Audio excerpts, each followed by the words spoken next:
to all our esteemed panelists and our participants. My name is Rele Adeshino, and I will be the host and moderator for this evening. On behalf of the Niara Institute, I'd just like to warmly welcome you to this maiden event in the Niara Institute Inform series entitled COVID, Vaccines and Me. So who is the Niara Institute and why are we having a webinar about COVID and vaccinations? Well, first of all, the word Niara is a Swahili word and it means one with high purpose. So the Niara Institute is focused on seeking out inspired innovation to address socioeconomic, governance and leadership issues on the continent and in our nation. Niara Institute is a member of the High Life World family, and which was founded by Dr. Carlton Williams. And the concept of Niara was initially conceived in 2007, but in its current form, the Niara Institute has been around since about 2015. And our activities are basically arranged around 4 key areas, which is to educate, to inform, to advocate, and to engage. If anyone would like to find out more about the Niara Institute or High Life World, you can go to our website or follow us on our social media handles. And I believe that's being put up on your screen now. And we will also put it up at the end. So back to this evening, our maiden Inform event.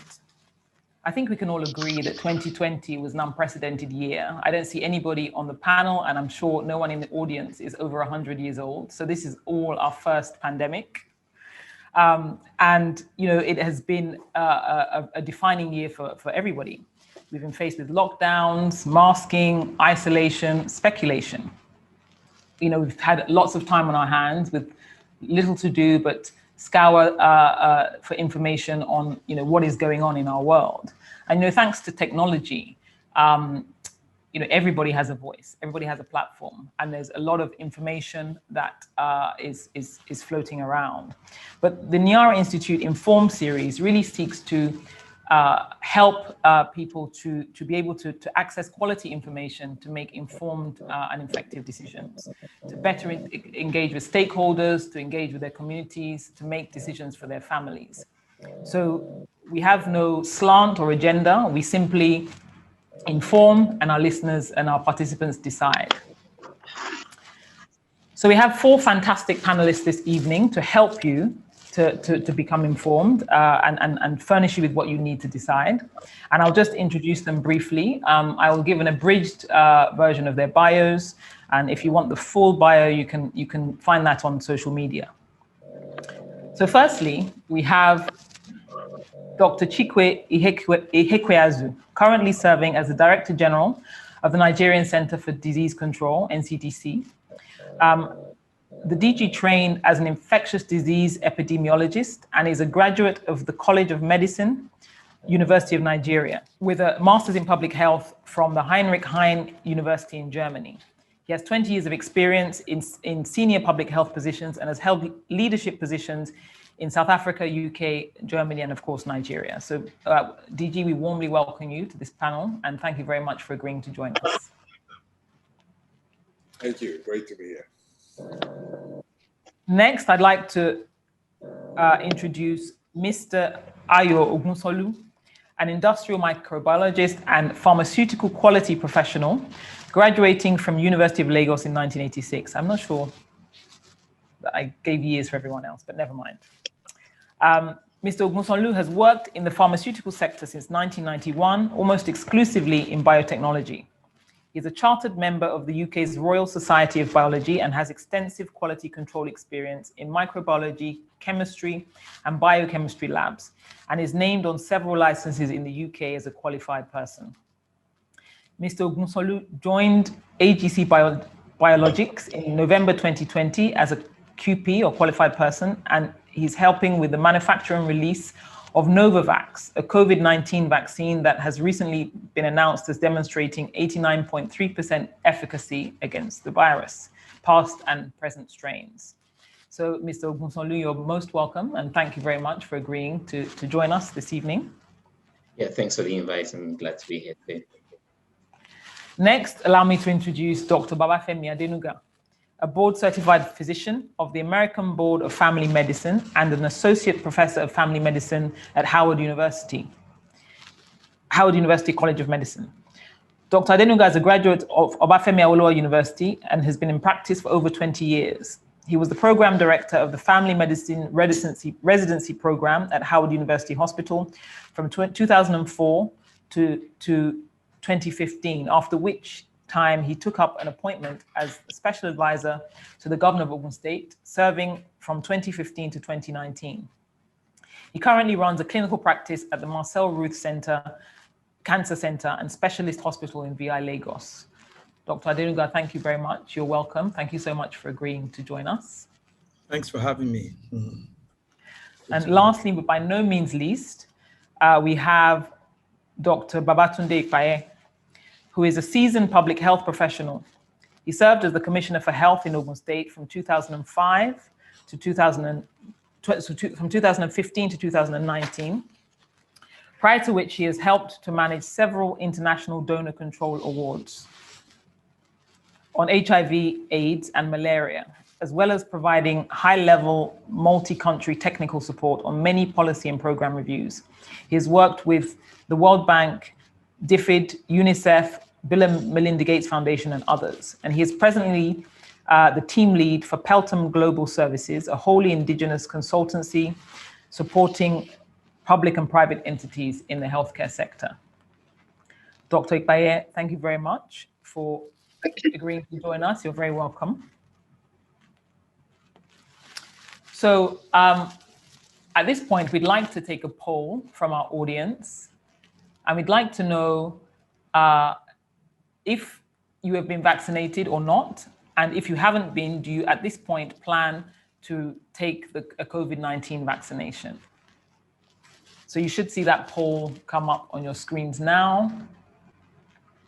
Hosts and panelists can't vote.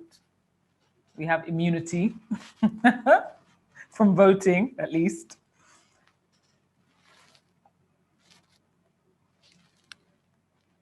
I think that they should be done with that in a couple of, oh, okay, we're still waiting. Okay, people are voting. Okay. Do we have results? Ooh. Well, so they haven't been vaccinated, 70% haven't been vaccinated, and 76% are not planning to be vaccinated. So that tells us that, sorry, 76 are planning to be vaccinated. Okay, that's not bad. So we don't have a full house yet, though. We'll take that poll at the end. It'll be interesting to see how it looks. Okay, so let's get straight into the questions. And I'm going to start with you, DG. First of all, I think it would be useful if you could just give us a very brief overview of the NCDC and just maybe correct some common misconceptions about the scope of the activities of your agency and where your work stops and the primary healthcare development agency work starts, for example. Just a bit of an introduction for our listeners to NCDC. So thanks, Rene, and it's really good to be on this panel. I think it's very important to continuously engage with Nigerians through any platform you can find. So I take this very seriously. NCDC, so, when I was at a local airport a few days ago, I think I was on a quick day trip to Lagos, and that announcement comes. Please, we're doing this because of NCDC guidelines. We're adhering to NCDC protocol, as it say. It was kind of like an outer body experience, or what's the expression again? Because a couple of years ago, barely anybody had heard about this organization. Exactly. And so suddenly everybody is, whether you're organizing your wedding or an airport, you are trying to adhere to NCDC protocols. But it just shows you how much the world has changed. And absolutely, the truth is, for years, if I did a public if I had a public speaking engagement, I generally use the slide to start my presentation, the front cover of Time magazine from a few years ago, where they presented the possibility of a pandemic as one of the biggest threats facing mankind. But, you know, whenever I did that, I thought, you know, people always felt that, you know, everyone has his own story, right? And this is yours. And you know, we're now at the point, it's unbelievable. 3 million deaths from a disease nobody had heard about or didn't exist 15 months ago. So, you know, let that sink in. There are very few things, even a nuclear bomb, that can kill 3 million people in this time frame that is known to mankind. So it just shows you how important this existential threat is. So that's just to frame it. So a few years ago, after, you know, the NCDC had started being established before the Ebola outbreak, but it was really the Ebola outbreak that brought it to the consciousness of Nigerians, and then it started growing, and I was appointed in 2016 to an organization without an act, and we then worked towards developing the structure. But to your question specifically, you know, there are many areas in health security that are come together, and our role is to do the prevention, detection, and response. So we try and prevent infectious diseases with whatever means we have. We also try to detect early in order to then mount a response to limit the transmission and end up with a small rather than a big outbreak. But when it then comes to other interventions such as immunization, for instance, which is now a big component of this outbreak, but which is also a part of our routine health system response. The immunization program is managed by another parastatal in Nigeria called the National Primary Healthcare Development Agency.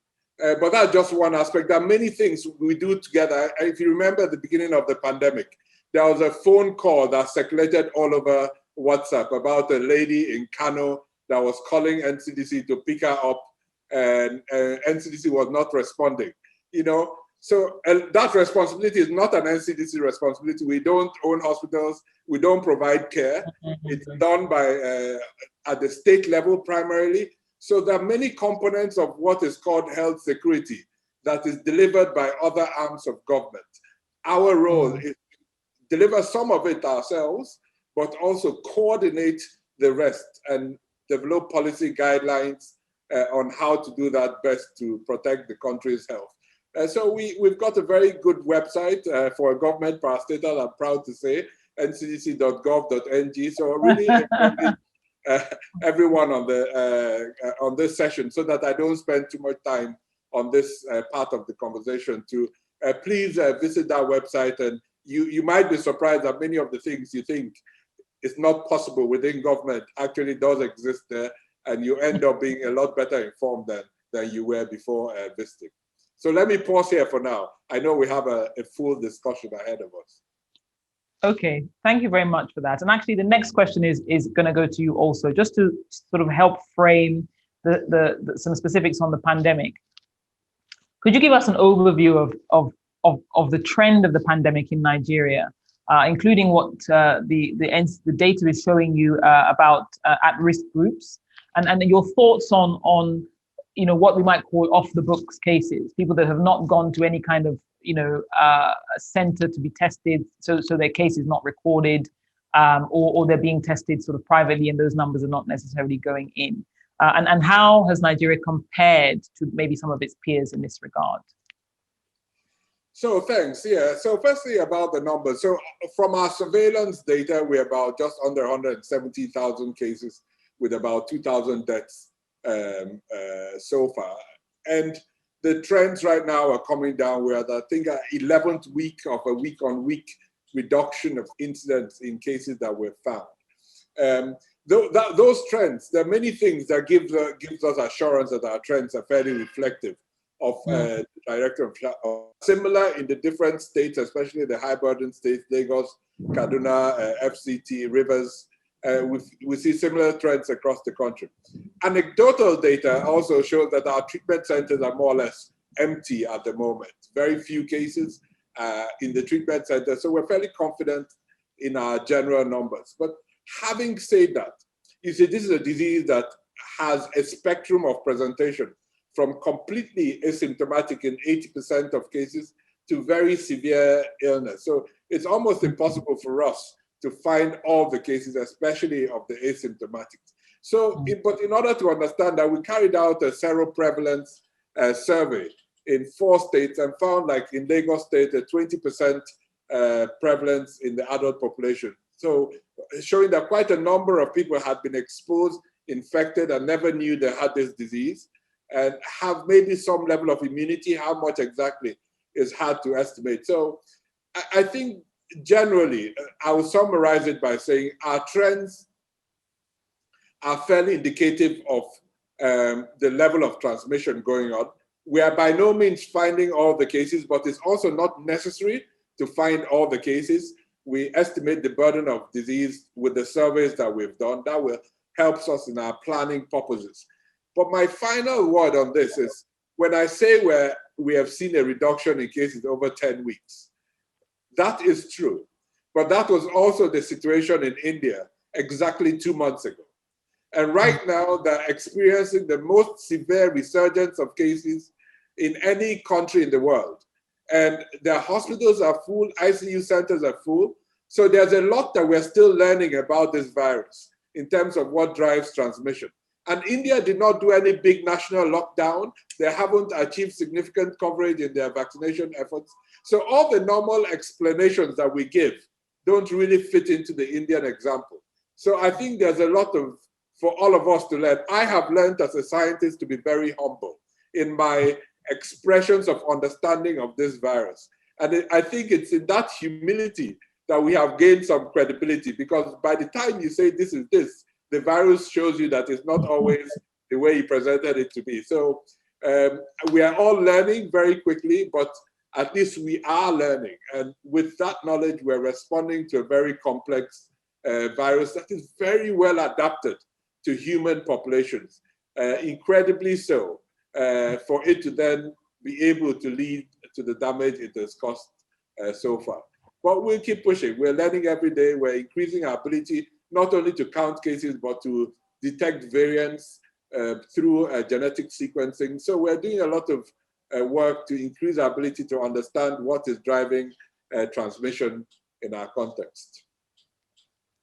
Thank you very much. Just a reminder to the other panelists, if you want to make any contribution to the particular questions asked, please just let us know by raising your hand, and we will. I'll invite you to comment. Actually, just tacking on to bringing up the Indian example. You know, one of the conversations that was had in some quarters. I mean, first of all, even in the UK, for example, that has a relatively old population. In the very beginning, there was talk of just letting everything rip and going for herd immunity.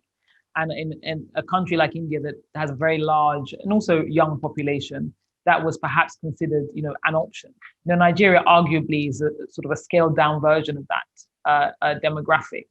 I just wanted to get the thoughts of your thoughts and the thoughts of anyone else on the panel about herd immunity and the pathways that we may take to arrive at that, and whether that's feasible or whether immunization is really the only way that we can really go. So I guess the DG can start and others can comment on that. Yeah, I'll keep it really short. Then I ask my colleagues to comment on that. The first thing to say, in the beginning, I think maybe Sweden was the only country that actually tried to do something that was described as a strategy. But the first thing to say is that there's never been a time where achieving herd immunity through natural infection has been a strategy, a public health strategy. It is something that can happen, but you can't, as a public health physician, what it means is that you're seeing a patient in front of you, right? He may have malaria, he may have something else, and you're saying, no, let me just I know what I can do, but I'll let the fever go through because it may or may not kill him, right? And maybe he will survive. So that is what herd immunity as a public health strategy implies. So I think, yes, there might have been a demographic benefit of our fairly young population. There's probably too some form of cross-protection from other viruses. We don't know yet. There are many studies looking into that. We don't know, but so there are probably factors that have led to the incidence in Nigeria and across West Africa not being as high as many predicted. But I would never allow herd immunity to be a strategy that I will prefer when you're faced with a threat for which there are interventions that can save lives. So I'll pause there. Thank you very much. Dr. Adenuga, you want to come in on this?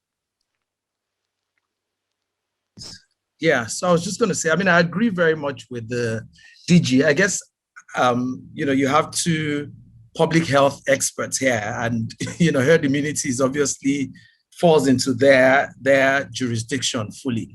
But what I would say is that as a clinician, right, I think that in a country like ours, especially where we still have a lot of undiagnosed chronic diseases, right, non-communicable chronic diseases, I think it's too risky to rely on a pathway or a strategy where you actually allow people to go through the infection, even though, yes, you may have a lot of asymptomatics or what have you, but to actually go through that process versus, through a strategy where you're actually actively vaccinating people. Because if you really understand the concept of herd immunity, what you're doing is that you're just trying to reduce transmission to as minimum a number as possible, so that way the folks who actually don't get the infection or who don't get vaccinated would then have been protected because the infection is no longer transmissible.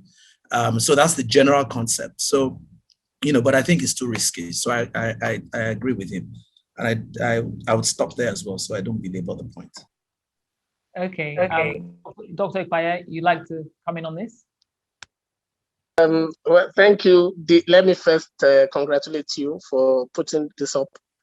And of course, congratulate the DG for leading one of the most robust national response in Sub-Saharan Africa. You may not know, several countries are coming to learn from Nigeria, from within the developing and the underdeveloped economies. So congratulations, DG, for leading a great response there. I don't expect anything less from you. The easiest way to achieve herd immunity is vaccination. Okay, so it was a logic that was being misapplied in places where people think herd immunity means wait until everybody gets natural immunity. There's a difference between natural immunity and herd immunity. Herd immunity is when you have the majority of the populace having protective antibodies that will break transmission. So the easiest way the immunity has been achieved in the world is by rapid scale-up of vaccination. So I think now that vaccines are available, then the context of herd immunity can be rediscussed. Okay, if you look at if you actually understand how herd immunity has been achieved in diseases that are public health conditions that have been managed through public health intervention, you look at polio, you look at tetanus, you look at other vaccine preventable illnesses. The only way herd immunity has been rapidly achieved is by massive scale up of vaccination. And then if we're able to get Nigerians vaccinated to about 60-70%, then we can begin to discuss or have herd immunity, communicated via social media in a way that it serves the purpose of public health rather than herd immunity, achieved by natural immunity for a disease that is transmitted by the way by contact, by all sorts of routes, by sneezing, where anybody and everybody is vulnerable, and that has the potential of killing several thousands of people daily. Discussing herd immunity as equivalent to natural immunity is being mischievous. Over.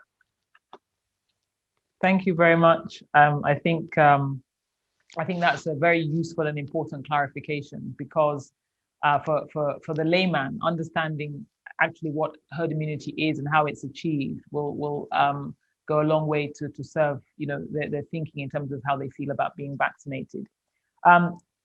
So I'm just going to jump across to vaccines, and Mr. Ogunsanlu, if you could sort of help us out here. So there are 4 vaccines that we know about. I'm sure there are some in Russia and China that we've not heard of, but the ones that we know about are the Moderna vaccine, Pfizer, AstraZeneca, and Johnson & Johnson. And I believe, as I mentioned in the intro, there's another one in the pipeline. For the purposes of our listeners, our participants, if you could just assist us, are all vaccines the same? And if they are not, what is it that they need to understand about the difference between one vaccine and another, apart from the efficacy, which again they've been sort of widely published across social media, efficacy differences, but just fundamentally, are they the same? And if not, what are the differences that we should be aware of? Okay, great. Thanks again for this. So technically, yes, and in a way, no. Technically, because ultimately what you're trying to do with vaccination is to get your body to, I guess, recognize a pathogen so that it's able to react or respond effectively to prevent actual disease. So in that sense, what they're trying to achieve is pretty much the same thing. In terms of what we currently have, the vaccines, those 4 vaccines you mentioned, there are 2 of them that are very, in fact, the categories of I'll stick with those 4 because there are 2 of them. So you have the Pfizer and the Moderna ones are what we call the mRNA vaccines. And what they've done with that is basically we have, if you understand the way genetics works and DNA works, what we've done is we've programmed RNA, which into a vaccine, which then is injected into your body, and your body produces or interprets the code, and you produce the actual the coat antibody, the coats of the protein of. So the coat protein of the virus, which your body then reacts against or produces antibodies against. The last 2, the AstraZeneca and the Johnson & Johnson one, are what we call viral vectors or viral vector vaccines. Now they're similar to what we used to do in the old days, where you attenuate or you weaken the virus and you get injected with that. So what we've done with the Johnson & Johnson, what you have is an adenovirus, which is like a flu virus or typical flu virus, which has been modified genetically. And also with the AstraZeneca one, what you have is a chimpanzee virus, which normally does not infect a human, which has been modified also to introduce the DNA of, well, not the DNA, but the RNA of the virus. So they all have the same principle in the sense that what they're doing is they're allowing your body to actually produce code proteins, and then your body reacts against that. So rather than present you with the virus, you're presenting with allowing your body to actually generate the code protein or part of the virus, and then your body reacts against it. So there's a slight difference from what was old-fashioned vaccines. I'm trying my best in the time that I've got to not go into the detail of the science, but that's it pretty much in a nutshell. Okay, and in terms of the way that these vaccines were developed, at the start of the pandemic, the whole conversation was, oh, we're not going to have a vaccine for ages. We're going to have, lockdowns and then pauses and then more lockdowns. And life is not going to get back to normal for ages. And then, of course, there was Operation Warp Speed. And all of the sort of, I guess, maybe similar sort of replication of such processes that led to vaccines being emergency approved in a very, very short period of time. Correct. Now that, for some who are skeptical, has been a source of concern. Correct. So perhaps you could just give us some insight into how that development process was compressed, and was things left out, what was left out, what still needs to be done. It's emergency approval, what happens between now and final approval, just a general sense. And you have more than 2 minutes because I've asked about I've asked about 4 questions in there, but you get the drift. This is Correct. Where the concern is. So you could educate Correct. us on that. Yes. So yes, there's a number of things with that, and I will again try and go into not too much detail. But when the thing with drug development, and the reason, there are several reasons why drug development takes as long as it does. The first thing is cash. In that most of these things are you have some university professor in his little lab who comes up with something. Now this is where the biggest I think, the biggest misconception.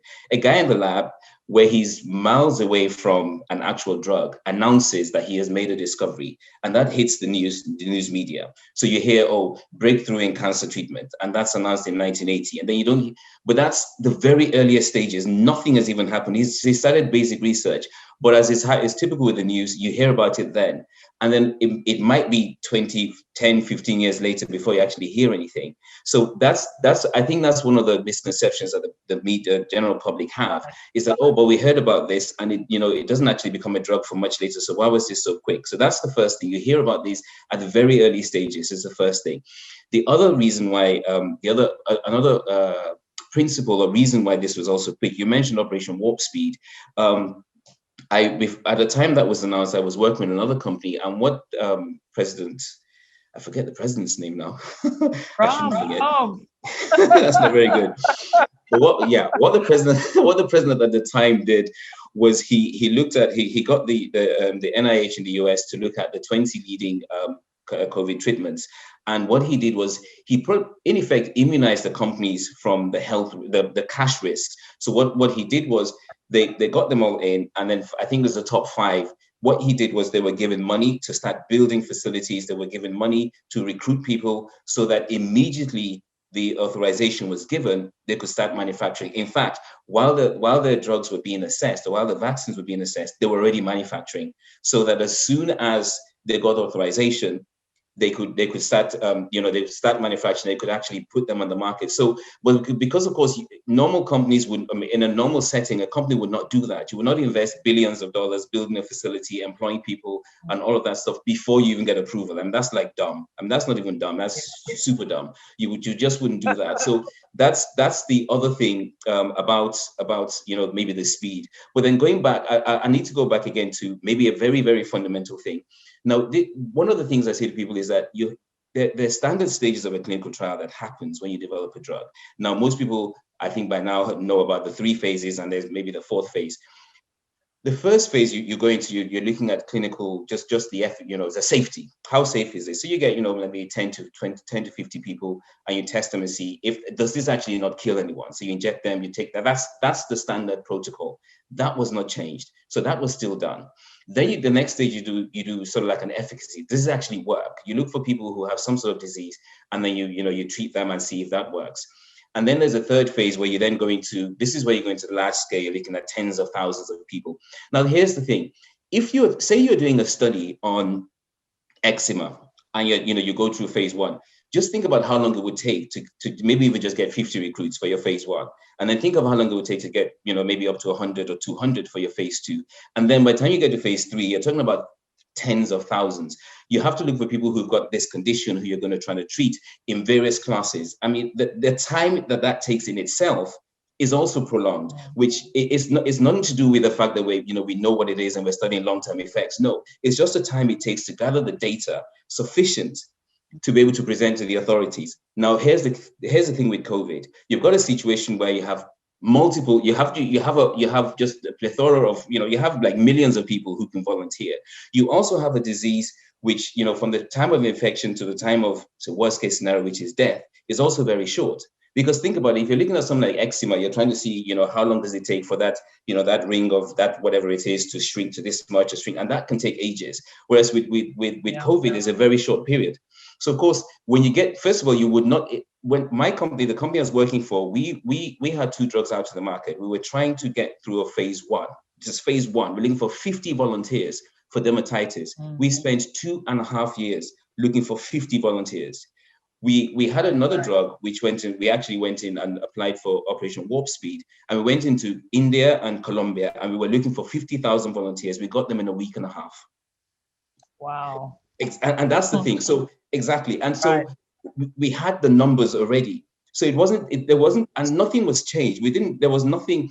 And then the other thing that was done, which maybe was clever, was that instead of having very distinct phases, you kind of combine, and that happens normally anyway, you combine phase 1 and 2. So you did your safety and efficacy test in one grouping, and then you went into the full scale test. But just to allay people's fears, I know for a fact from what I read from the data from Pfizer, that for their trials, they had 60,000 people in their trials. I think the Moderna had like at least 45,000. I know the AstraZeneca one, they had about 80,000.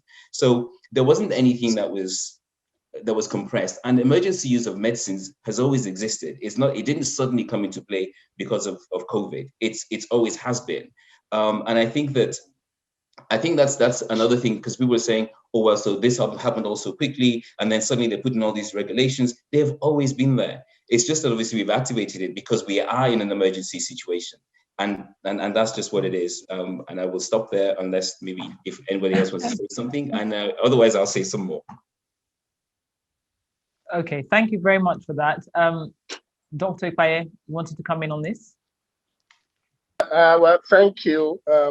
Thank you, Ayomusholu, for the beautiful comments. I will just add 2-3 additional reasons why this came out fairly quickly. First is that technology and technological advancement in the last couple of years has been great. So, and I think this opportunity came at a point where technology was booming, and then like every other development in artificial intelligence, in the use of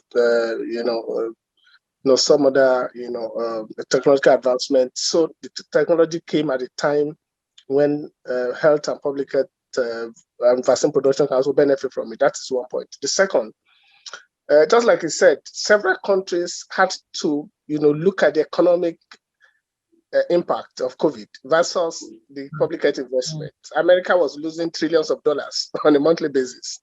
So it was just smart for American government to commit financial resources to Pfizer, to Moderna, to AstraZeneca. Countries were, paying in advance. And then, so the financial risk on the part of the producer was less. So there was no need for the visibility studies of this world that you financial experts will insist must happen, and the cost recovery, because the risk were taken upfront by the countries that actually need to open their economies. Right. These are decisions that would take those companies, several months and years of expert analysis, visibility study, cost recovery model, the investment experts to come for and against. And that may have taken 1, 2, 3 years of ordinary vaccine production.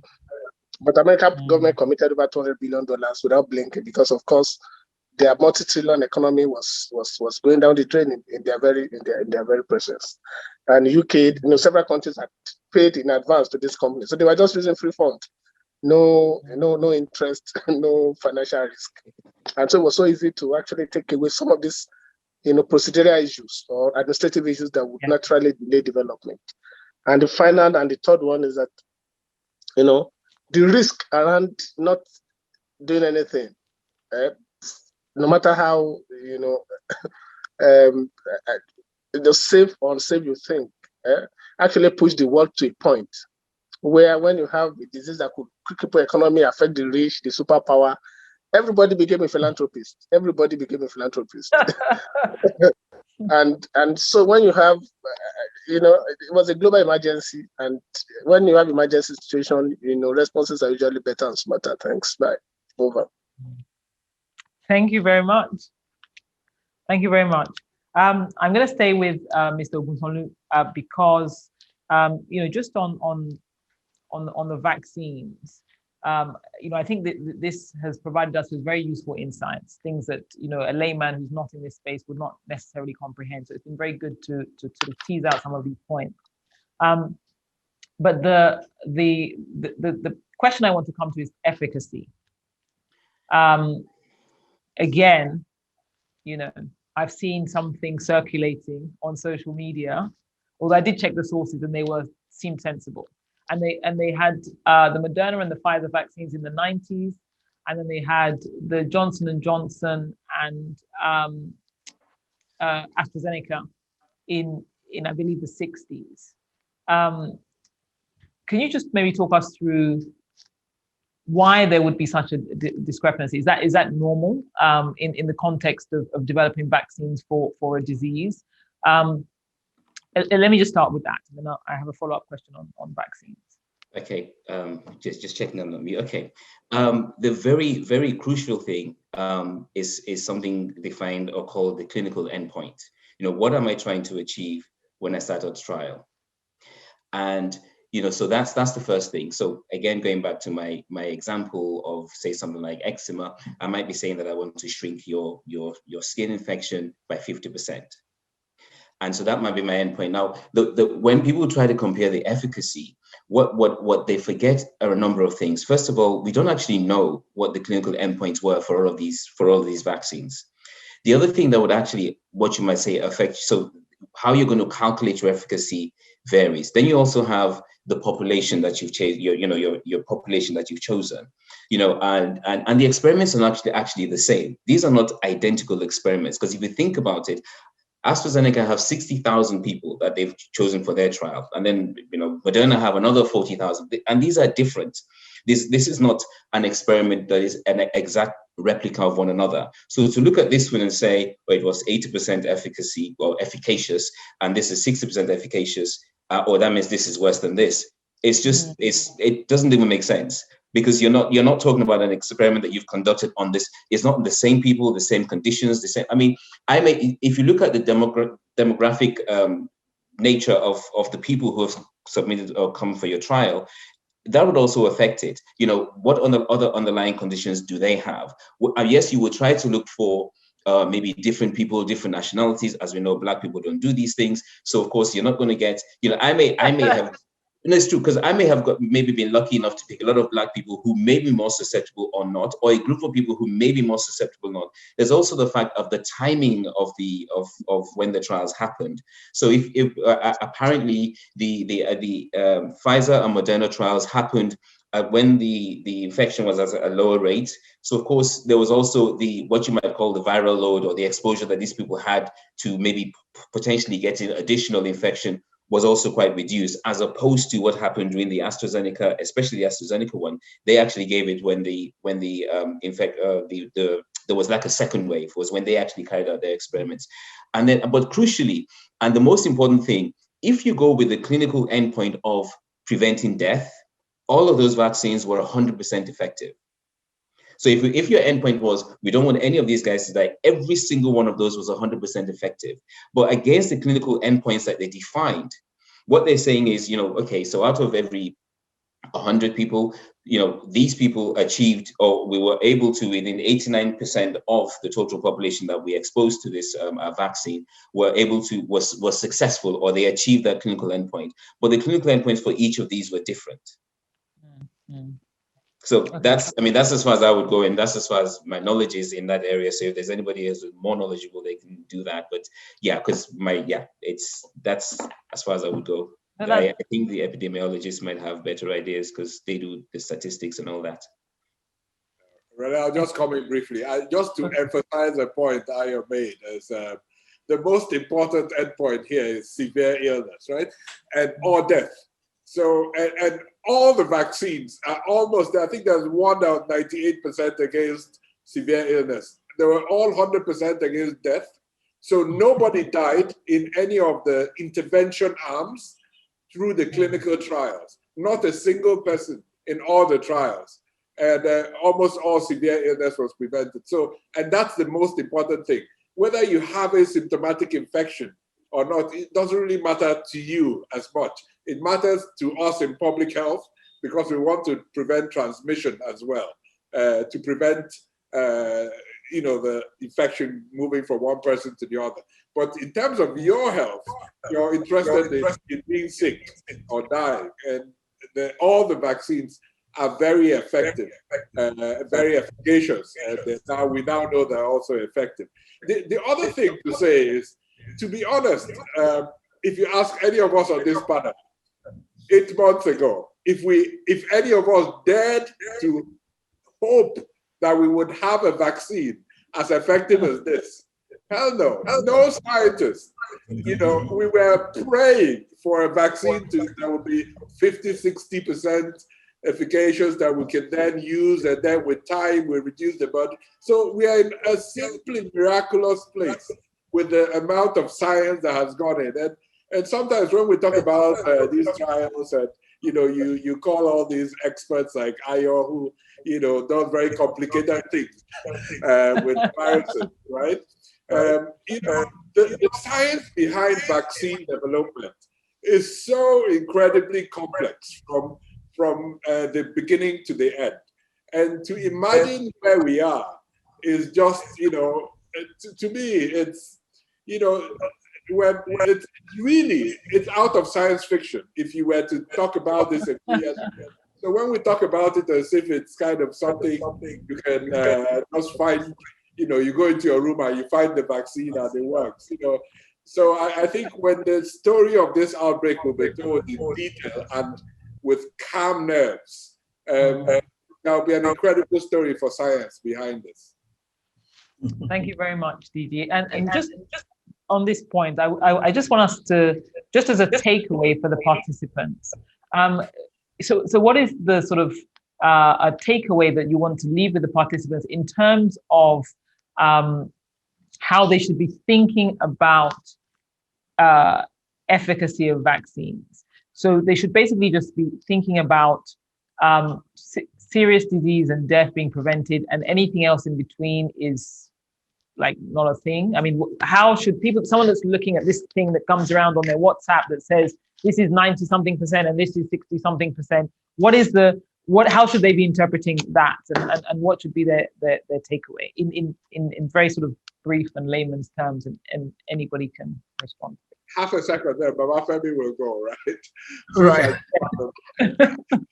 Just to say that you're absolutely right. But the other thing is just to, I think if I had as much time, I'll just write to re-educate ourselves on how we've come to a conclusion that a medication works.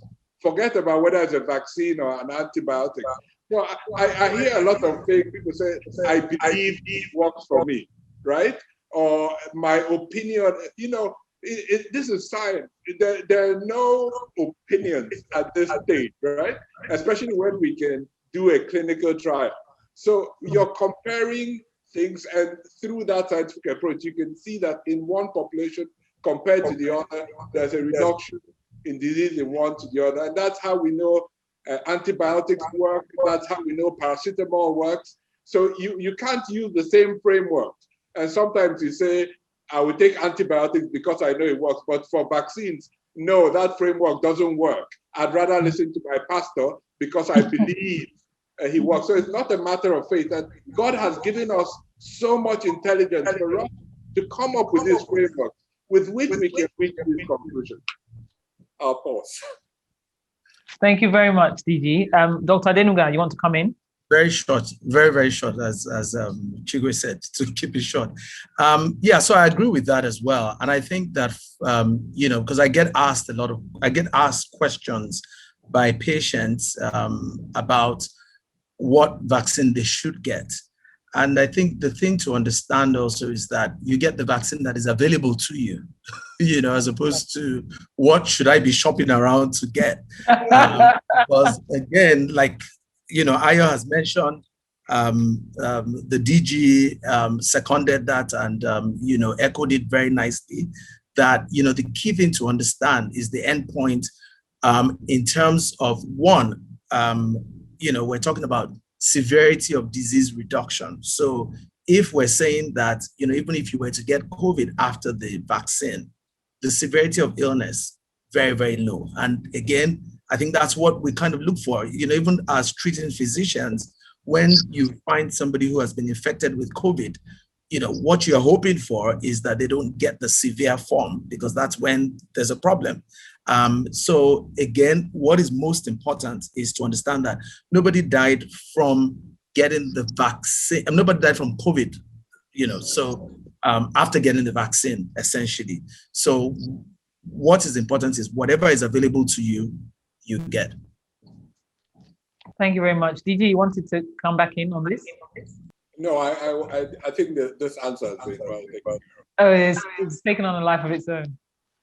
Maybe we'll just go to some questions from the panel participants, and then we'll come back to you, Dr. Ipaye, if you want to still make a comment. So one question that's been asked is, why do we need 2 doses? I guess this is from somebody who hates injections. Why do we need 2 doses? I'll give it a shot that the more vaccine-specific colleagues can develop this. I think the process of development of immunity to different triggers to that immunity, to keep it simple, is different for different vaccines, different approaches. There are vaccines that we take in childhood for which one shot is enough. Yellow fever is the most, one of the more common ones, gives you very good immunity, very good lifelong immunity after one shot. There are other vaccines that you have to get 3 shots in childhood before you're fully protected for as long as possible. So it just happens, and sometimes you have to make a decision too, very early in the development phase, in terms of what will be the most likely path to immunity, and then you test that. And once you have a result based on that regimen, until you do a new clinical trial with a new regimen, you've got to go with what you have. So my final word on this is, you mentioned that we have 4 vaccines now with EUL, I think. Yes, 4. There are many, many more vaccines. There are about 70 vaccines altogether, just for COVID at different stages of development that will, some of them will move away from injectables, some of them will move away from giving 2 shots. So there are different methods that will improve both the efficacy, but also the ease of administration that will make it hopefully in future, a much easier vaccine to deliver. Okay, thank you. Thank you very much for that, DG. Dr. Ikwaye is back. Did you want to, your hand is also up. Yeah, thank you, colleagues, DDG, Ayo, and Femi, for the very valid, comments that you have all made. Let me also add that the issue of efficacy had been so communicated in a way that are unnecessary. The question to ask is, what is the efficacy of the TB vaccine? What is the efficacy of the polio vaccine? Nobody discusses that. But because COVID came with a whole lot of global attention, these COVID vaccines that we have are more efficacious than vaccines that we have used for years. TB vaccine is not as efficacious as 70%. So these are communications that we have not even done in the past. Why for COVID? So the question, because there's a whole lot of, it's the same attention that they have given my friend Chikwe. Everybody's looking at Chikwe and assuming Chikwe has a lot of money, a lot of contracts, because COVID has been so politicized. The political economy of COVID is such that everybody had practically become a journalist because of COVID. Okay. And can't argue with that.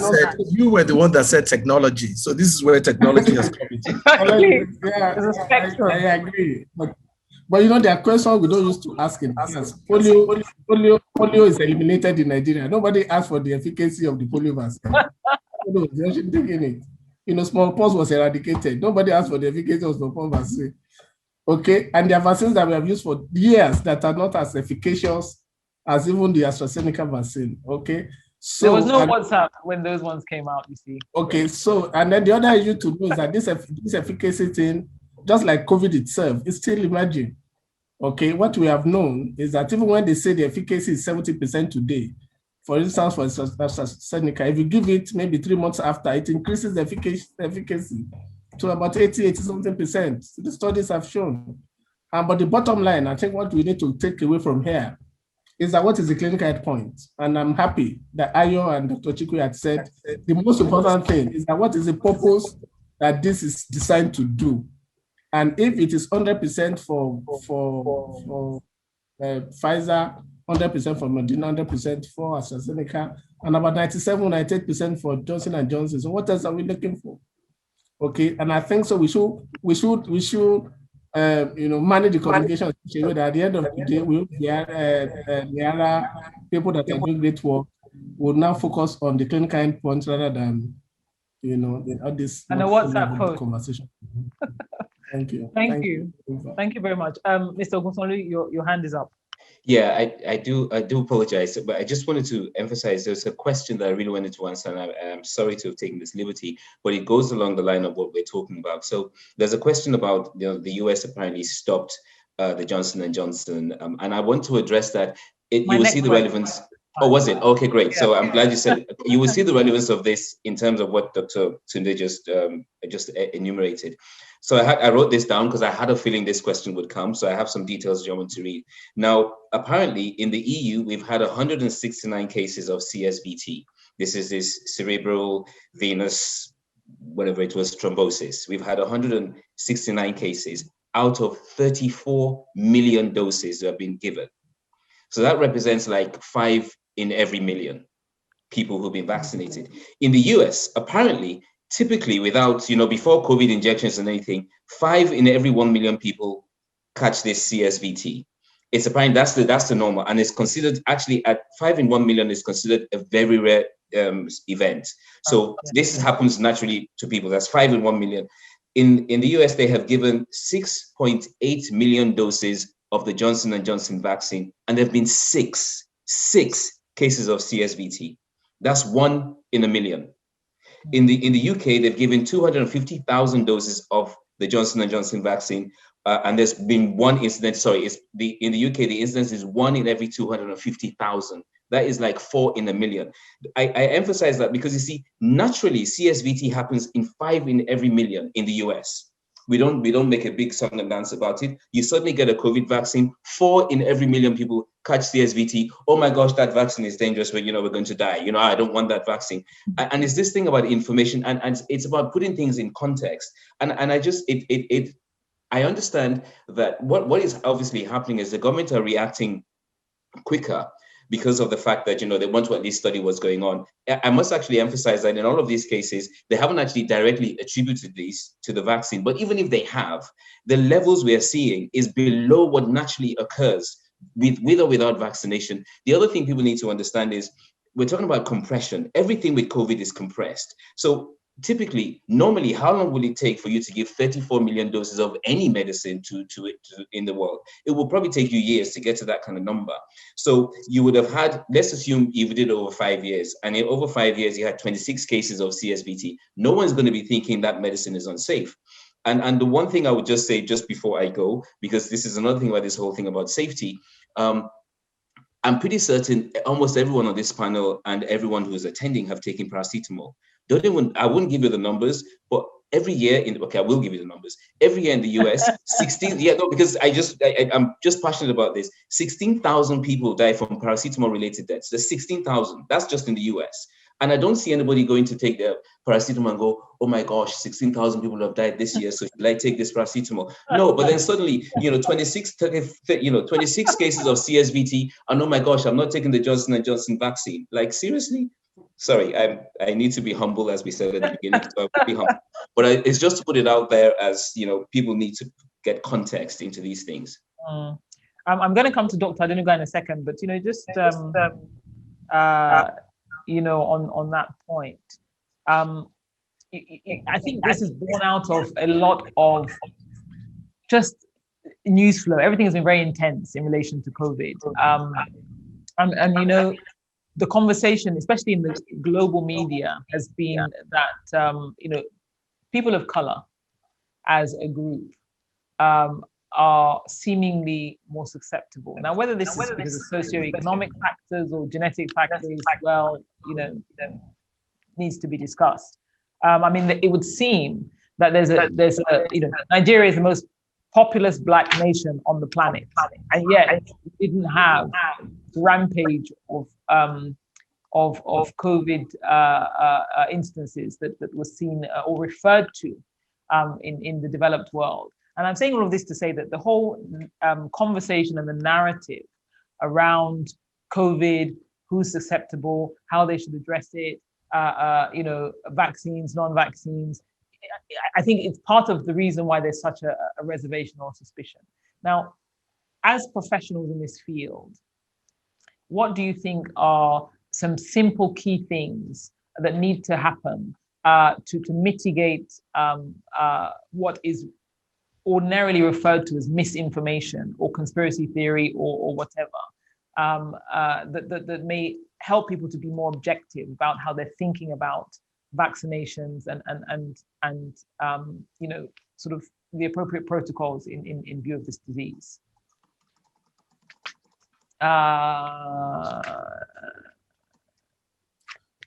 Anybody? Since I have my hand up, I could Okay. just try to, say something about that.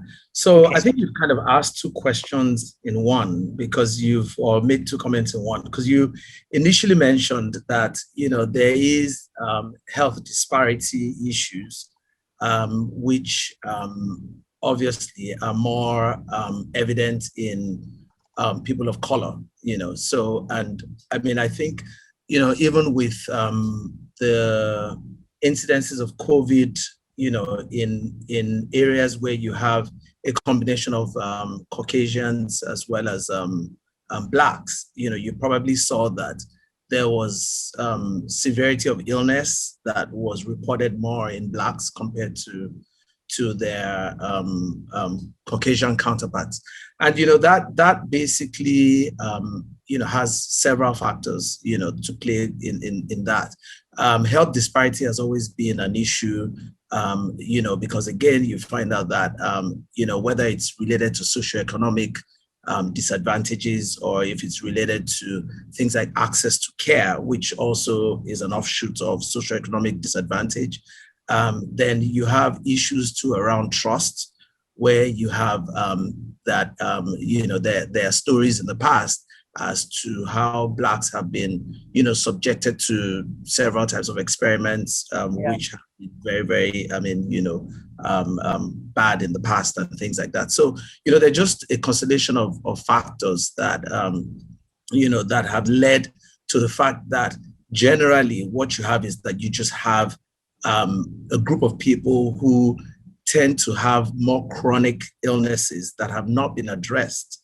Mm-hmm. And when such individuals get COVID, again, knowing that if you have underlying disease and things like that, it just complicates matters. So you tend to have that. And I think that, again, understanding that probably should be even more of a reason to ensure that our campaign around, ensuring that those group of people are actually vaccinated is even more compelling. Because again, we know that, from all what we've said in terms of the efficacy of the vaccines, it only makes sense that, if that set of population is vaccinated, that there would definitely be a reduction in terms of severity of illness. So, and I mean, we've said it many times on this forum already. So I think that, again, we just have to make sure that we continue to advocate for vaccination, and that we continue to, again, share, again, disseminate information as much as possible so that people can understand that these vaccines relatively, even from what Ayo has said, relatively are safe. I looked at the stats as well, and, it was just quite interesting to understand that, again, we talked about how these things have been politicized. And, you can see it in so many things that have come up with COVID. In fact, when I put my hand up, what I was actually going to mention is that it's also an aftermath of democracy, if you want to put it that way, because you find out that it's in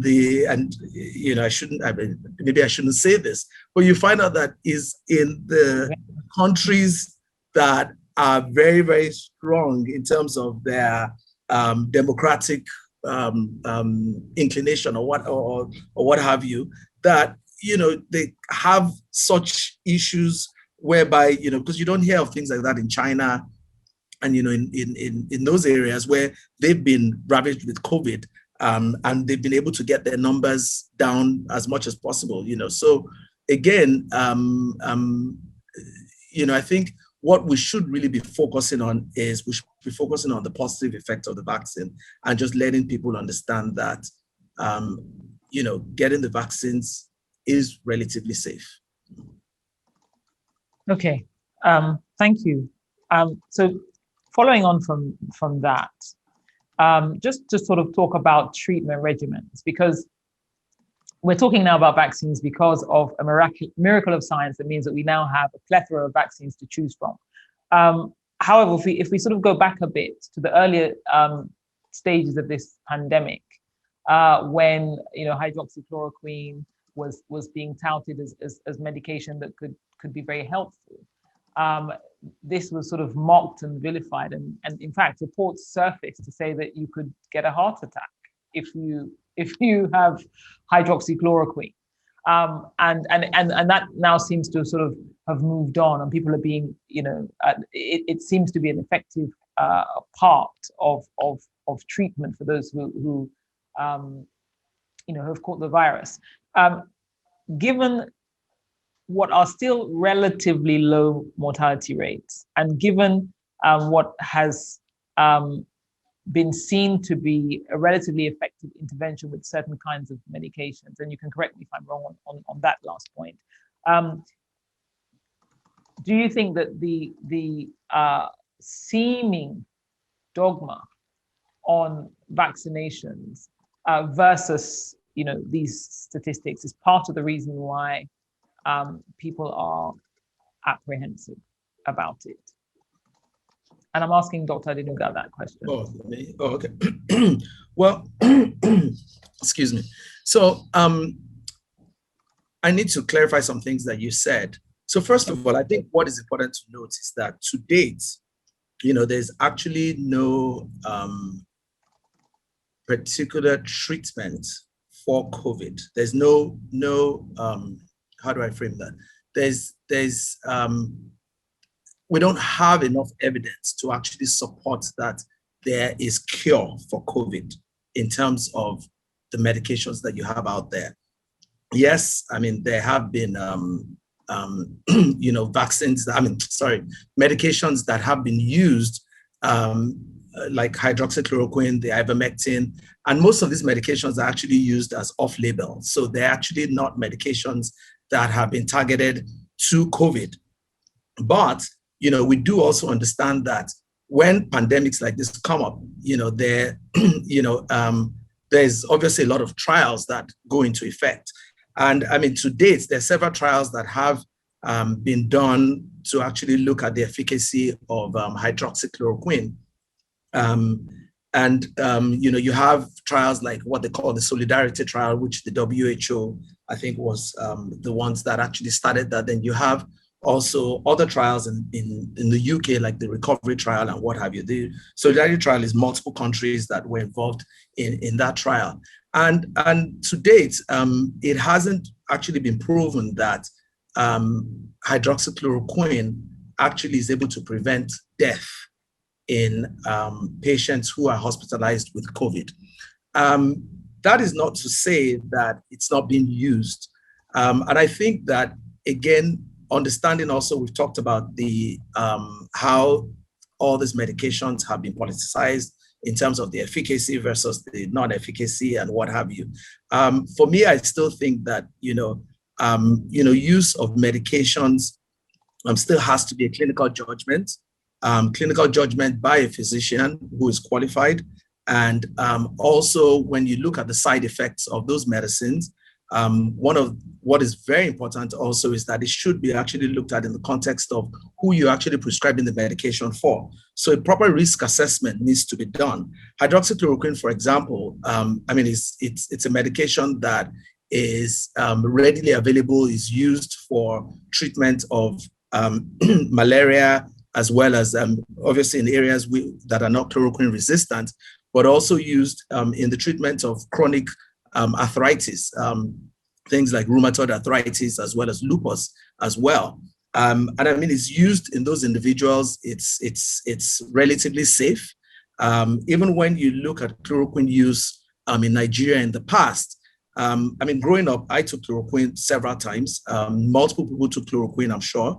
But the problem really with chloroquine here was that it got abused. It got abused in the sense that, there were not proper assessments that were done prior to folks just using chloroquine.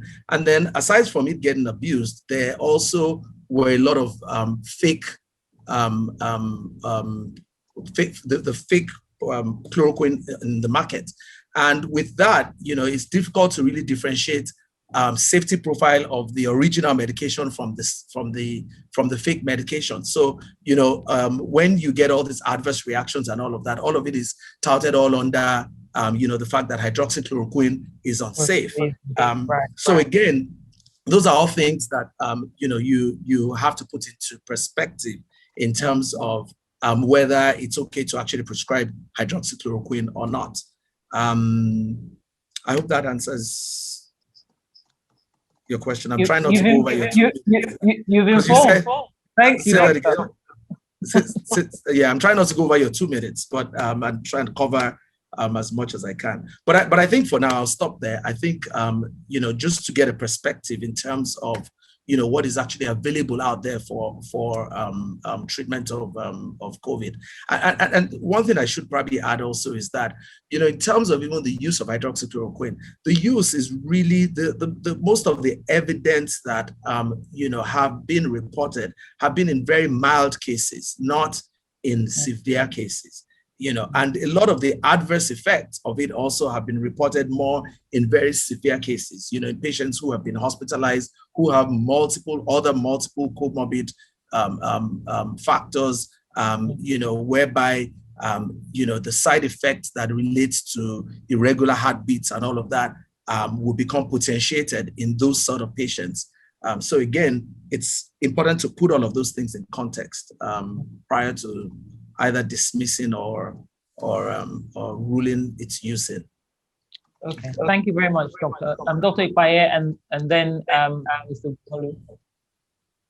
Well, thank you. Let me just be a bit, let's play with the statistics again and then see so as we communicate, because I've seen some of the questions that are coming and the comments on the chat box. And thank you, Ayo, for the statistics you provided when you spoke about only 4 or 6 out of a million, and that has generated a whole lot of visuals and controversy.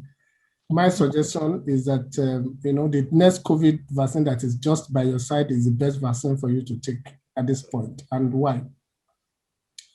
Is that if you compare the risk of blood clots from COVID vaccine to smoking,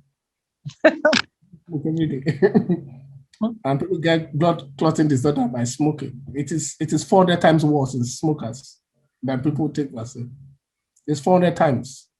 So if you have, for instance, 6 per million, cases of blood clot disorder for people who have taken COVID vaccine, this for 47 million smokers, it is over 1,700 people that are likely to develop clotting disorder by being a smoker.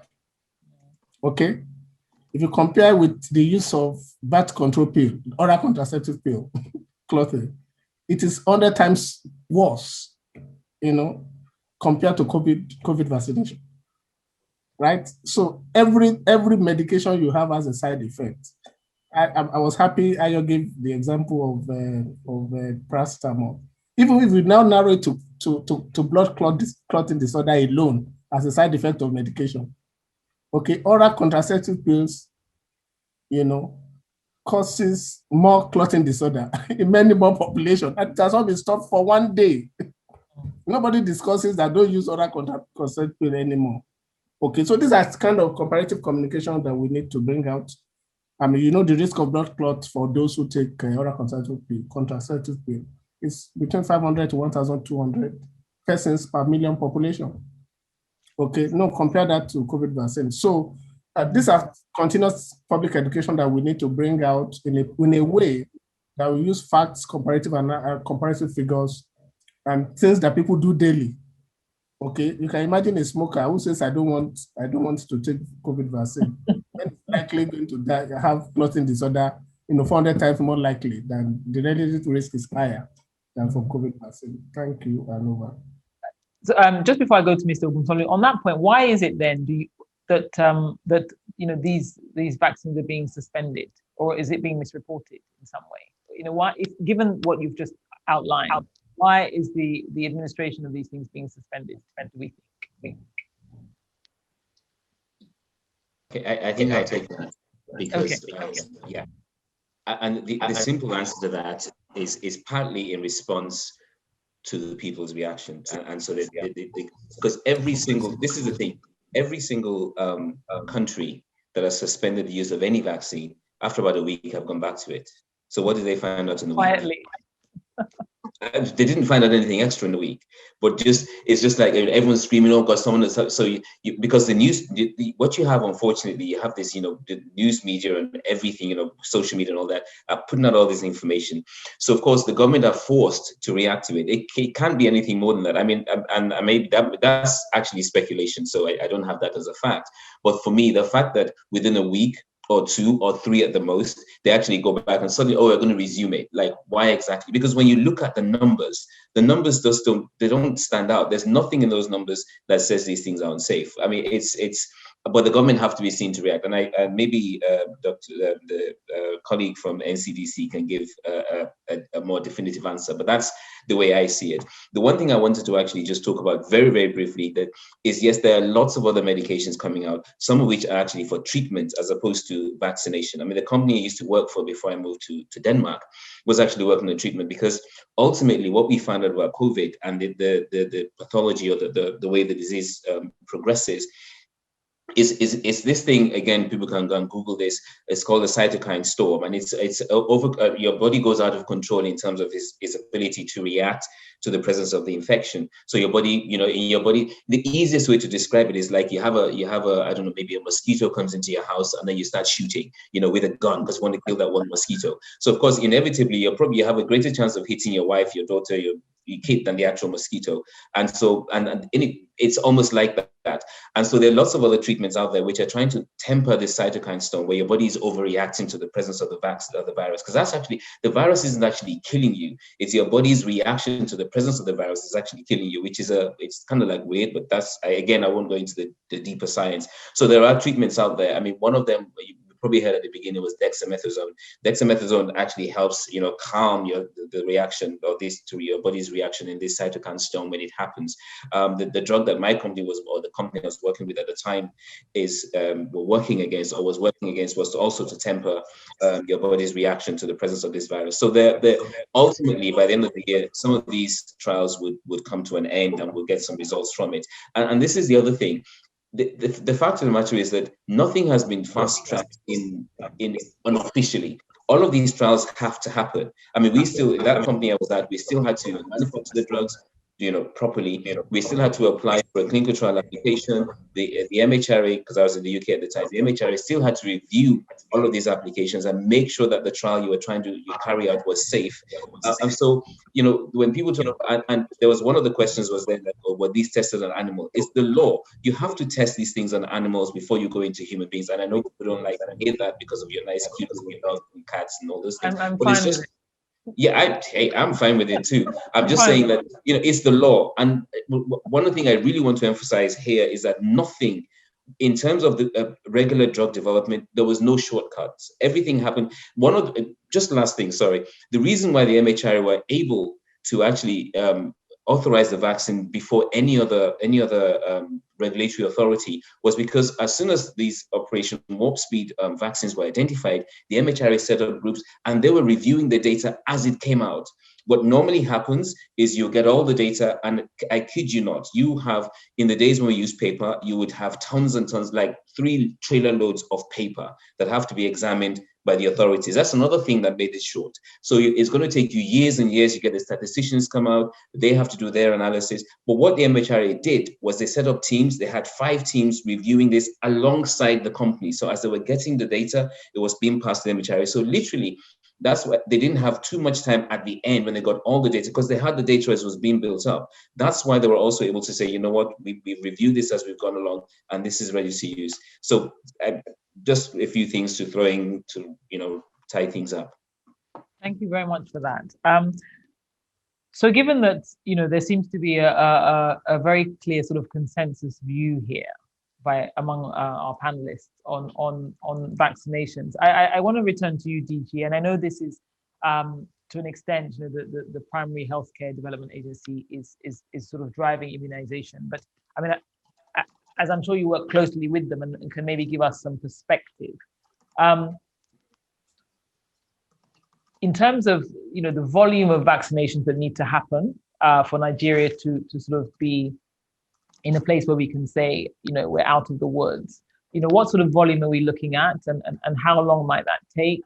And, in terms of just the administration of that, our institutional capacity is something that I'm sure many people are concerned about, to basically get the scale of vaccines in and administer them in the manner that is required, across the country.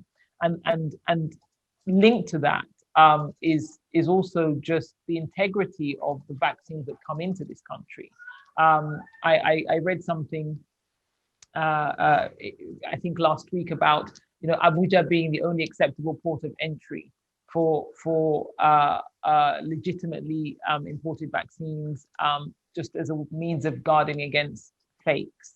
So if you could just really speak to that, the whole sort of process, protocol, safety of vaccinations as would be administered in Nigeria, I think it would be helpful to our participants. Well, thanks a lot for that.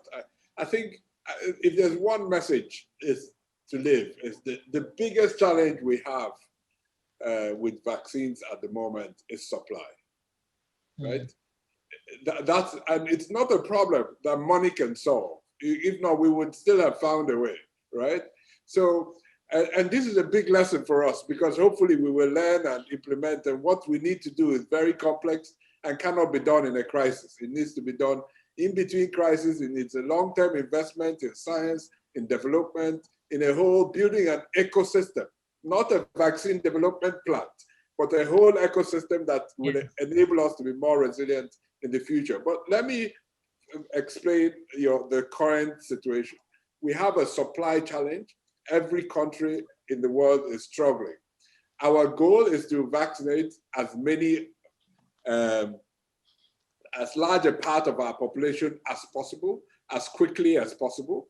But within that, we had to prioritize who gets it first. We prioritize, like in many countries, healthcare workers and the elderly population, because they were more at risk of severe illness. Sometimes we've had to relax that a little bit, because sometimes the demand wasn't as high as we expected. And sometimes it's just a question, no vaccine comes packed in a single shot, right? When you go to vaccinate in a healthcare facility, I take out the number I estimate to need in that day to the health facility. And once I've opened that pack, there's no packing it back and putting it back into the fridge. So rather than wasting, I will do my priority population. And then rather than go and put it back, I'll say, well, guys, if we've dealt with our priority healthcare workers, elderly, anyone else available, let's finish what we've brought out for the day. So there are many practical issues that have led to some people accessing it, even if they're not necessarily in the priority population. In terms of access in Nigeria, we are in the country we have, not in the country we wished we had, right?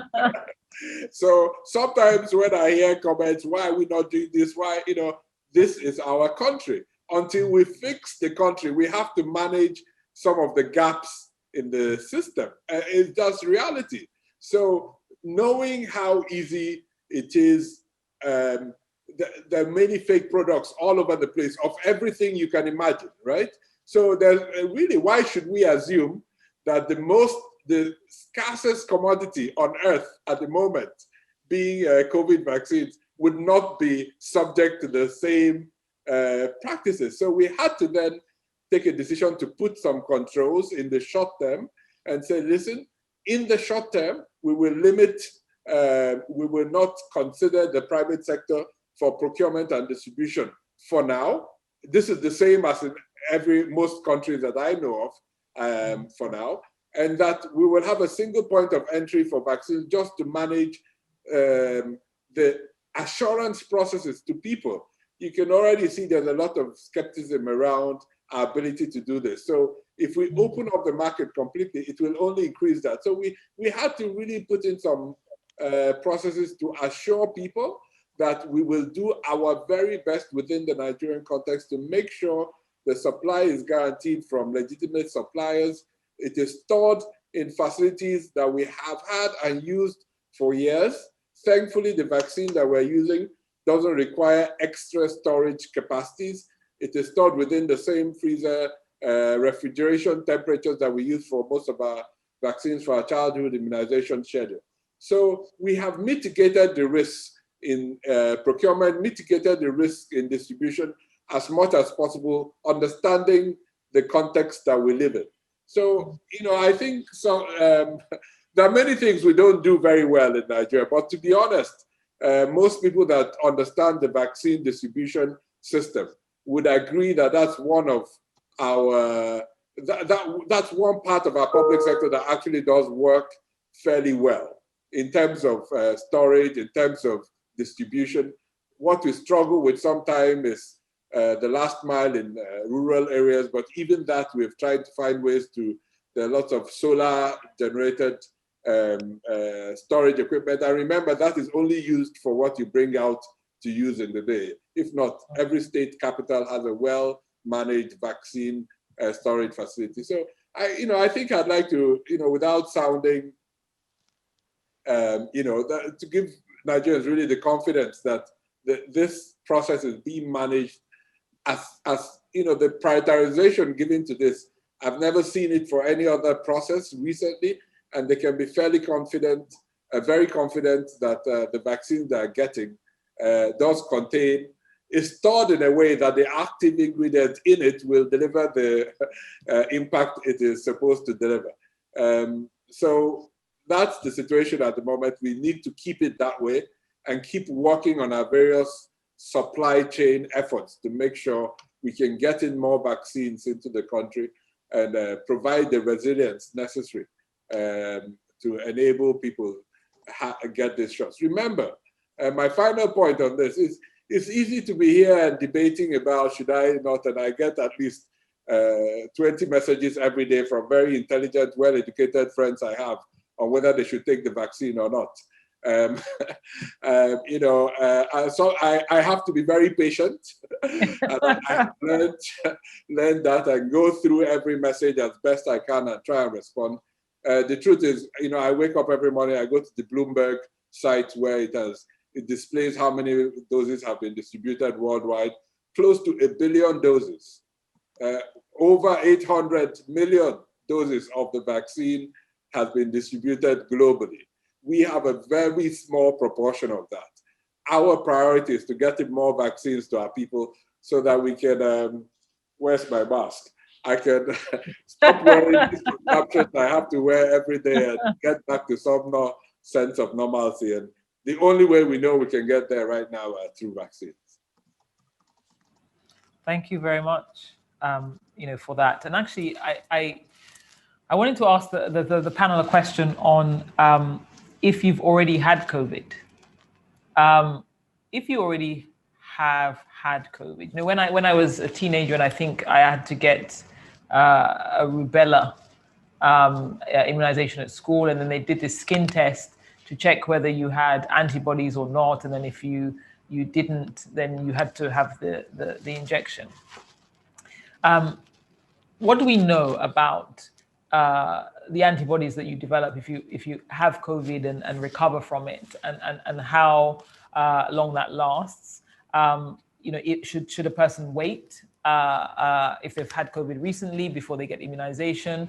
And is this going to become something that is like a flu vaccine, for example, that is sort of touted every year to address a new strain? I don't know if we have enough information on that as yet, but I see, Dr. Guayes put his hand back down, but Dr. Adenuga's hand is still up.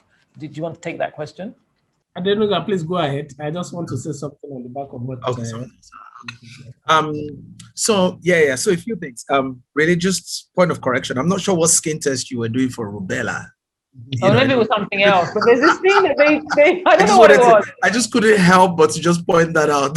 Okay, sure I can't remember. But I was 13. It was a long time ago. I know you're not a bad. But I just wanted to call that out. But anyhow, having said, but you're doing very well. You're doing very well. I get the point. So I still think, information is still not. Somebody said, I think it was the DG that actually mentioned that, it'd be interesting to actually, see the what would eventually become more of the literature or more of the content of the literature around, diseases. Because, as medical professionals, we read textbooks and read textbooks about diseases that, have evolved over the years and all the findings and all of that. And then we can say categorically that, when this presents this way, this is what it is. When you don't have this, this is what it means and all of that. And unfortunately with COVID, we're still not able to say that because it is brand new. And, it's only been around for just slightly over a year. It's still not clear what direction things are going. I think someone mentioned earlier on that, whilst you may be rejoicing that, the numbers are down, all of a sudden something can just happen and then you just see things and then things start presenting in different ways. I mean, at the beginning of COVID, there were certain things that we said and we were like, no, this cannot be COVID. And now, we find people who are presenting with strokes, who are presenting with COVID psychosis, who are presenting, in fact, an interesting one, which I wasn't even aware of. I had a patient who had COVID and presented with COVID scleritis, which was after she had recovered from the COVID. She all of a sudden couldn't see and she couldn't open her eyes. She could see, but she couldn't open her eyes, and all that. So there are just several presentations that are still not very, very clear. So having said that, in terms of the antibodies, I mean, the expectation in terms of the general trend of viral illnesses or certain illnesses, maybe not just viruses, that your body produces antibodies, so your body basically, after you've recovered from those illnesses, you have a sign, that you can, in terms of a serological test or a blood test, that you're able to tell that this person has actually had this infection. And, with that, you're then able to say that that person is immune, or that, which means that that person is protected from developing that infection again. And you can also say categorically, maybe within this time frame or what have you. But, with COVID, it's just hard to say. We can't really say any of those things. I mean, what we know so far is that if you develop the virus, that the likelihood of you developing antibodies, especially if you have, if you actually have an illness from it, meaning that if you're not asymptomatic, the expectation is that, you develop antibodies that, quote unquote, should be protective. How long that will be for, it's not clear. And I think that what is also important is, because I know that there are different types of tests. There's the rapid antibody test that you can use to check if you've actually developed antibodies or not. But I think from more of what's it called, from a proper medical review standpoint, I think what is important is that if we could actually do, and I know there are studies that have been done in terms of testing people who have recovered from COVID and actually doing a proper serologic quantitative assessment of their antibody level, so that way you can kind of use that to sort of dictate and help, when you follow those people, to actually see what their cause will be, that would they actually develop an infection or not. And also for people who have been vaccinated as well, following those people after they've been vaccinated, for a year or even longer, and seeing what sort of antibody levels that they have. The short answer to your question is that nobody really knows, and the long answer is all of what I've said. If I may also quickly add, somebody had actually asked that if you've had COVID, right, that should you actually get the vaccine right after you've had COVID, that because wouldn't you have developed antibodies such that if you develop the vaccine, you kind of develop like a hyperimmune reaction to the vaccine? Good question. In terms of, I think the general consensus, because again, these are all things that when you look at rate of evidence, there's still the rate of evidence around that is not, in terms of the recommendation for that, I wouldn't say is really strong, because again, that information is still unclear. But the general consensus and maybe expert panel opinion, which probably might be more of a disease-oriented type of evidence, is that you're probably better off waiting for at least about a month before. Initially, it was 3 months that we were told. Then now it's been shortened to 1 month, that maybe wait 1 month prior to you getting the vaccine. Because you have to understand also that you can get the COVID again if you've had COVID before. It's not necessarily protective. So maybe waiting 1 month, if there are any concerns about the hyperimmunity, that may reduce, that concern or the risk. Okay. Thanks. Okay. Thank you. Dr. Kwame. Well, thank you, Dr. Adenuga, for that comment. And thank you for bringing that out. I will comment briefly on that and also, support my dear friend and brother, Dr. Chikwe, and the national efforts that have been made on improving, on vaccination. On the last comment, the first question to ask, and I want to keep this as simple as possible so that our participants could actually understand. The first thing to understand is that what is bad in having a full tank of fuel in your car if you start from half tank. Okay, what is the danger if you are running on the half tank and there's an opportunity to boost it to a full tank? What have you done? You have only protected yourself the more. It's the same science that governs the second dose that comes either 4 weeks later, whether 5 weeks later, because what it does, that improves, the efficacy of your coverage. Okay, if you had an exposure and your antibody titer is 50% of what can protect you, and then the vaccine comes and takes it to 100% of efficacy. So what is bad in it? Because it is the same science. It's the same way that the natural virus has provoked, your body reaction, that the vaccine will also provoke your body reaction. In fact, that is why, the science of, if you take the first dose, okay, you wait for 4 weeks in case of Pfizer or Moderna, and you go for either 3 months for AstraZeneca, and after 3 months, the efficacy increases and you are better covered. Some people are already touting whether there's a need for a third dose. Okay, so that maybe if you're able to take the third dose 6 months later, then you can guarantee 100%, efficiency. So, whenever we look at this, we need to communicate to people in such a way that it is better, safer. Like I usually say, that the next vaccine that is made available to you, take it. And the reason is that people have not seen sufferers of COVID.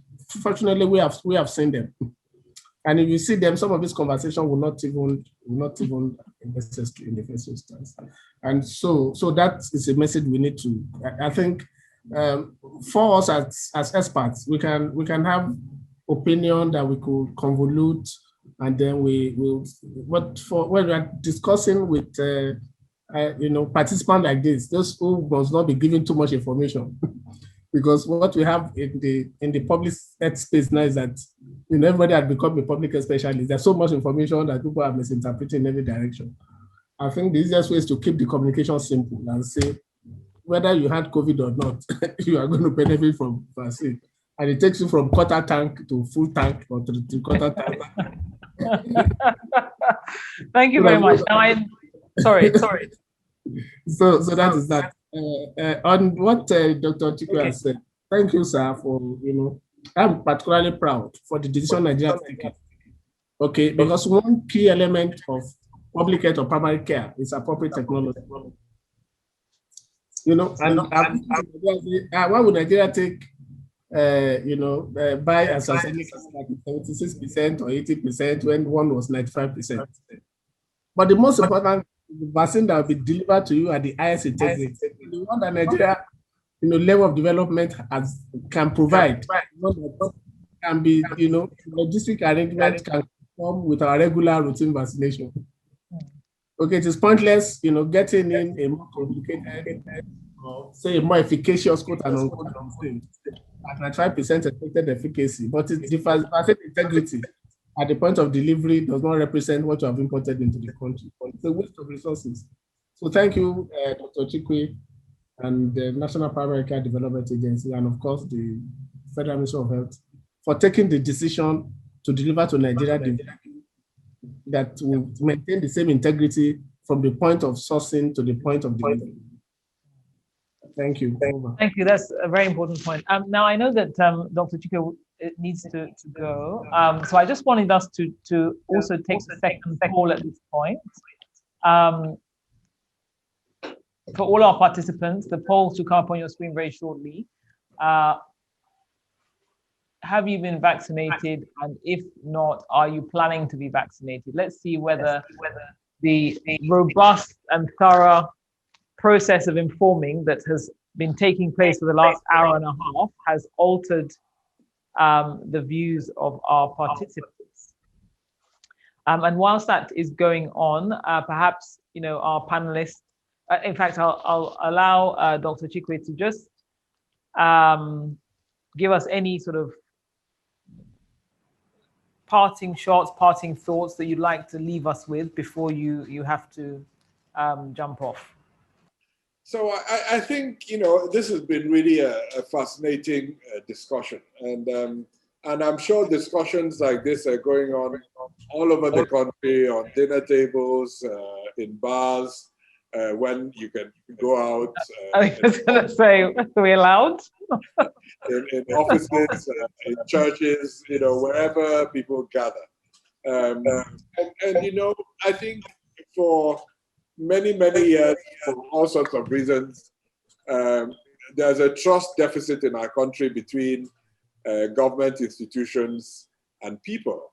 And that trust deficit leads us to develop a fair level of skepticism around a lot of issues. But in this particular, whatever you think about the leadership of our country, and that's for everyone to decide, I think we have been allowed in the response, those of us leading it from the public health, from the organizational decision-making perspective, to prefer make recommendations that we think are most aligned with the state of knowledge at this time. And all our recommendations have been taken and respected by Mr. President and approved for implementation. And we will continue to do our best within a very difficult context to balance the knowledge that we have with the realities of our country and make the best recommendations possible. Realizing that making the best recommendations still doesn't mean that it will get done, right? We are in a big, diverse country, and the sources of power in terms of implementation are spread around local, state, and federal governments. And so it's not easy mobilizing a national response against a global threat. Now, a comment by one of our, I think it was Babafemi, that mentioned the role of democracy and other forms of government in terms of how they've played out in shaping the response. But there are also countries where, there are countries that were touted at the first phase of the outbreak as having done very well, right? Who are now in a battle for their lives, right? So in a way, we are all learning in terms of what works and what doesn't, and the context is difficult. So what I want to say really is, it's been a tough 15 months for all of us in this country, but we have come out of it a lot. Well, maybe not come out of it completely, but we have gotten to this point in a lot better position than any of us would have thought was possible. We must hold on to those fragile gains, do our best to support each other, and see that we do get out of this in a shape that we can then start rebuilding. And hopefully, we forget very quickly in Nigeria. Hopefully we don't forget too quickly, and really actually learn the lessons we need to learn in order to ensure that our country is in a safer place moving forward. So thank you very much, Reda. Thank you so very much. We appreciate your time and your very valuable insights and contributions.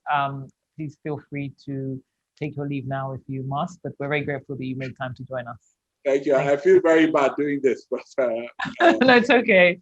We understand. I'm not releasing the other three because they committed to He's responding to an Aso Rock call. Exactly, which none of the rest of you can claim. Well, just can you see the poll results on the screen as well? Yes, so we saw it. It actually went. It's 85%. Yes, it has. So and you had the same number actually. You still had 61 people. So when you the first time you had 61 people, so you still had the same number of people. So that means that you've been engaging and that you've convinced them. So you should give yourselves a round of applause for that. Well done, gentlemen. I wanted to ask a few things just as we sort of go into the close. And to some extent, NCDC may have been able to give some more specific data on this. But I wanted to just talk about a couple of things. Disparity between men and women in terms of severity of the disease. Anecdotally, to me, it appears as though women fare better. I don't know if that's consistent with what you're seeing either anecdotally or through the data. And I'd also just like us to talk a bit, to something that will relate very practically to our participants. In terms of the kinds of comorbidities that you're seeing and the relative sort of severity of impact it seems to be having on the onset of the disease, what sort of guidance or counsel can we give to the participants about how they ought to be alert and respond in the event that they fall ill? To give a specific example, someone that the two of us, that the two of you know, passed away recently in his 50s. We heard from COVID, but thought it was malaria for a week, 2 weeks. So I just want us to sort of speak about that and give some useful advice to our participants, on that front. So male versus female responses to the virus, and any sort of practical guidance on how to respond to symptoms that they may have should they fall ill at a time when this virus is still out and about. And I guess we should start with Dr. Adinunga for that. Okay, so I'll try and keep it as short as possible. So anecdotally, you'll find out that truly men seem to be badly affected compared to women. And that again goes in the same light as what I had mentioned before. If you look at it, there's almost like a health disparity between men and women as well. And I would say that, that has to do with the fact that men probably have more undiagnosed underlying medical issues compared to women. Men tend to seek care later than women. And you find that even with what you just mentioned, talking about malaria in particular, you find out that men who tend to seek care later than women will probably have been treating themselves or may not have been treating themselves for malaria and just essentially braving it out, thinking that they have malaria, as opposed to, again, so by the time they actually now make the diagnosis of COVID, is already, it's far gone, it's more severe, and the outcome usually is worse. So again, so in terms of that, you actually find that that thought holds true. I think in terms of general advice to folks, I think what is important, in fact, the governor of Lagos State, and I thought that was just excellent to have come out to actually say that if you think you have malaria, you must test for COVID, because again, there was just a lot of mix up around people. First of all, we're in a country where people self-medicate, self-diagnose, go to, every other person other than a medical professional to actually get treated for an illness. So really, once you start feeling symptoms, you just tell yourself or tell somebody else. In fact, you're almost in your household, your neighbor would probably be the one to even tell. Even you stop at a vulcanizer and you just mention, I have this, like, have you treated yourself for malaria? It's that common. People just don't take this thing seriously. They treat for malaria first. And really, even in the medical profession, we had you would say that there's that whole notion that, when people present to the hospital with a fever, you first of all make sure you rule out malaria. That's the first thing. At least you take that out so that before you then now begin to look at other things. So, and that still holds as well. But the point is that, before you even start treating yourself for malaria, why don't you test for the malaria? Even if you don't want to even test for COVID right away, test for the malaria first. Very easy. Dr. Baye is an expert in malaria. Test for malaria and take that out. The whole notion before that, maybe you medicate first and just, when in doubt, medicate at least or what have you. Even that thought, that with COVID now, that already is in the back burner. In fact, what you should do is test for malaria first.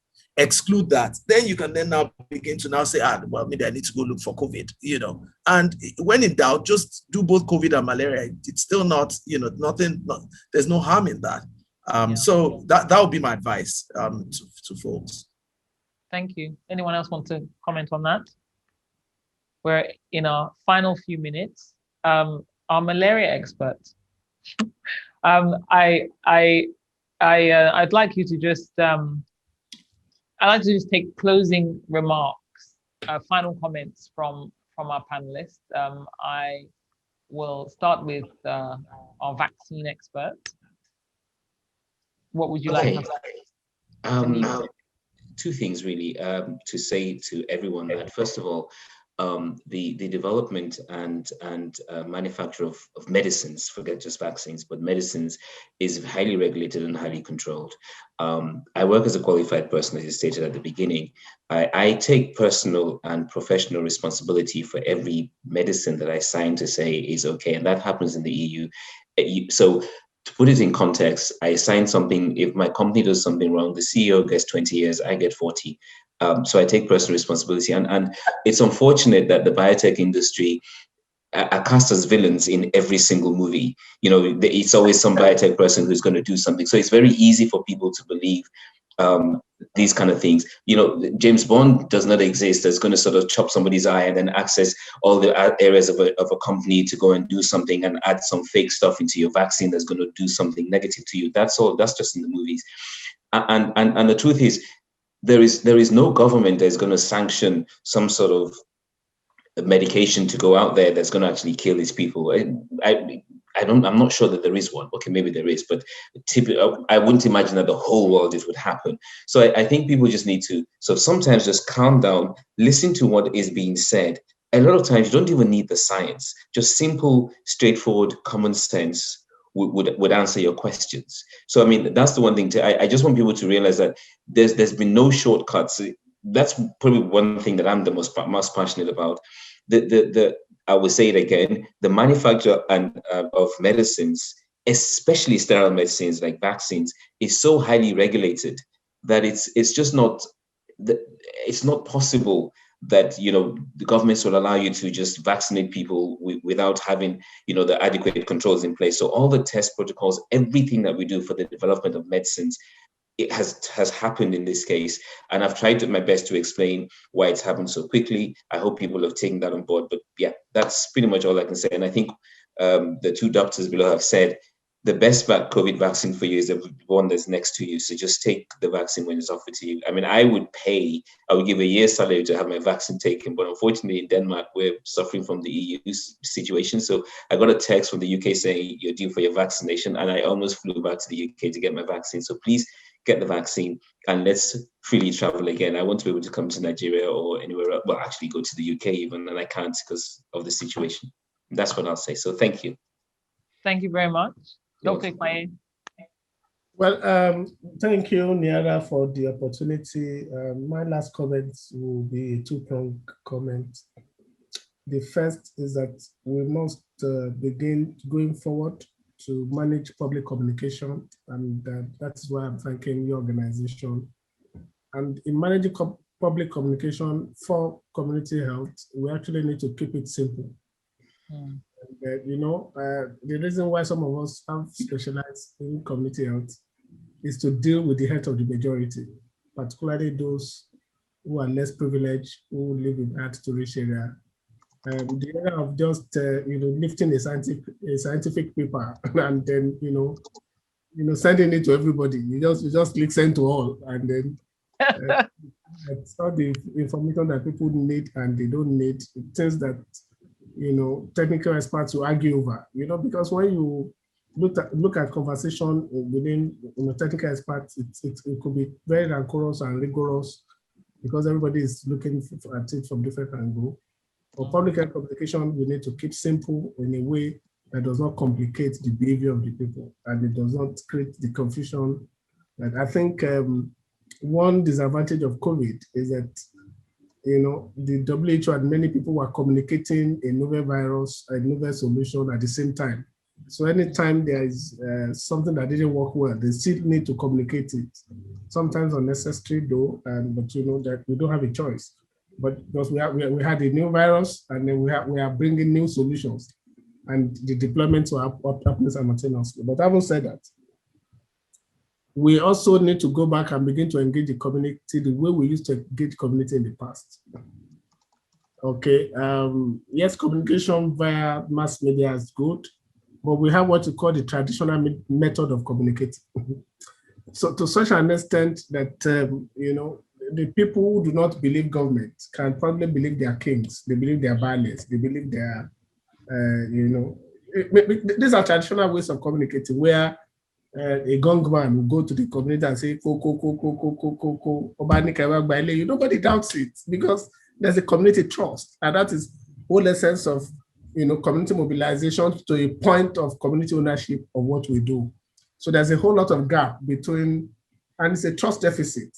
And you can't blame people because government had promised we are going to build road for you. They never came back to build the road. They said we'll build hospital. The hospital was never built. We'll build school. And $1 will become $1. It never became $1. Then that goes to the same people to say, we have vaccine that will save your life. They say, what you said yesterday, you didn't do. And so we've got a whole lot of community level opportunities that have not disappointed their people in the past, And then once we use them to communicate to people, people tend to believe them, and the communication is kept simple at that level. And sometimes it's a belief system, their pastor, the imam, they say, once, so those are kind of things that we need to do rather than sit on the top and start, communicating when we do not even have what it takes to communicate to people at that level. So finally, my contribution to this is that we, as a country, and I talk now as a Nigerian, as a country, we must begin to take the health of the person next to us as important. And that if we are not prepared to do something for ourselves, we need to do it for the sake of the significant other. Okay, let us assume that I feel that COVID vaccine is not good for me, but I know that if I have COVID, I'm likely to infect my wife, I'm likely to infect my daughter, I'm likely to infect my grandmother.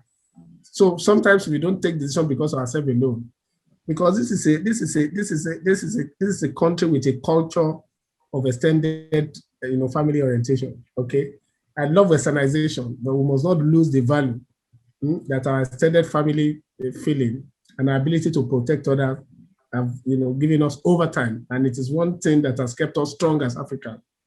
And so we must have sense of community responsibility. And for that alone, we must take a decision to get the next vaccine, near us as quickly as possible. Thank you. Bye for now. Thank you very much. Dr. Adenuga. Final comments? Thanks for that. Well, let me also join the other panelists in thanking Niara Institute for this very informative session.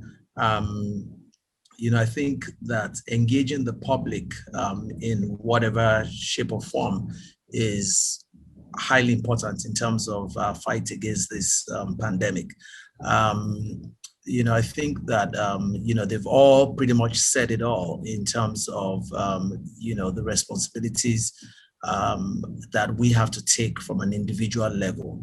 I think I like the way Dr. Baye pretty much said that, what is important is we need to think about the common good of people around us, so that even when we do things, and that's the whole notion about even wearing the mask, because it's the whole idea is that, when I wear a mask, I protect you. When you wear a mask, you protect me.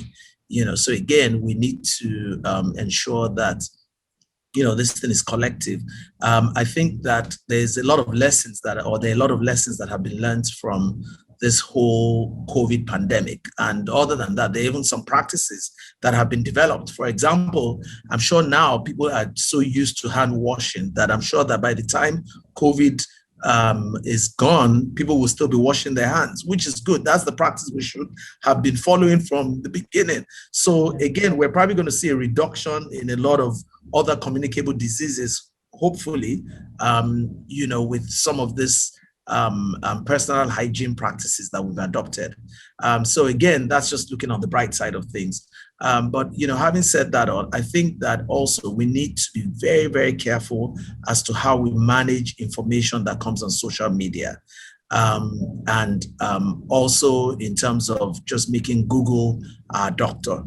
I think that's it's just so important, because I get so many mixed messages and just so many mixed information, from patients about what to do or what not to do. The when ivermectin came out was a perfect example of how, everyone was just basically just taking ivermectin.